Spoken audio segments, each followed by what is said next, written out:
In a world of icy cold, where wind and snow can devour all traces of life in an instant, the story of King Kong doesn't begin with grandiose introductions. There are no heroes stepping into the spotlight, nor villains standing before the judge.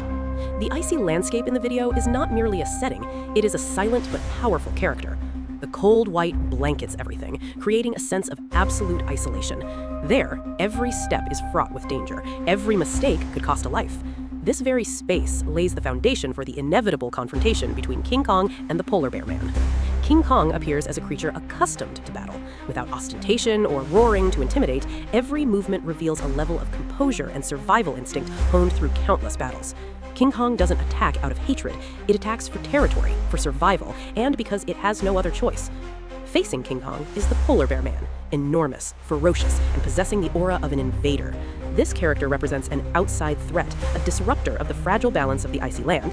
However, the film doesn't attempt to portray the polar bear man as a pure villain. In this world, no one is entirely right and no one is entirely wrong. Everyone is simply fighting for survival. The pace of the film accelerates from the very first minutes. There are no pauses for the viewer to catch their breath. The clashes are continuous, powerful, and heavy. Each blow feels real, as if the sheer weight of the creature's bodies is pressing down on each frame.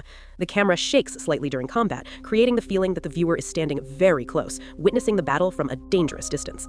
The video's highlight lies in its visual storytelling. No lengthy dialogue, no explanatory narration, emotions are conveyed through eye contact, movement, and the character's reactions to the enemy's attacks. This is an instinctive form of storytelling, where images replace words, and violence is not intended to shock, but to depict the brutality of the environment.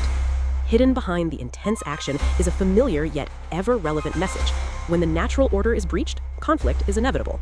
The frozen land does not distinguish right from wrong, nor does it offer second chances. It only accepts those strong enough, tenacious enough, and shrewd enough to stand until the end. King Kong in this story is not a symbol of absolute justice. He is the embodiment of pure survival instinct. Every action stems from the need to protect his territory and ensure his own survival. This is what makes the character more relatable, because deep within every human being exists a similar instinct when pushed to the limit. As the battle draws to a close, snow falls again, the wind still blows, and the frozen land returns to its initial stillness. But that stillness is no longer intact. It carries the traces of conflict, of blood, of power, and of the price paid to continue to exist. The film doesn't offer a clear conclusion or preach morality. It leaves the viewer with a silent question. If faced with a similar situation, would we choose to fight or accept elimination?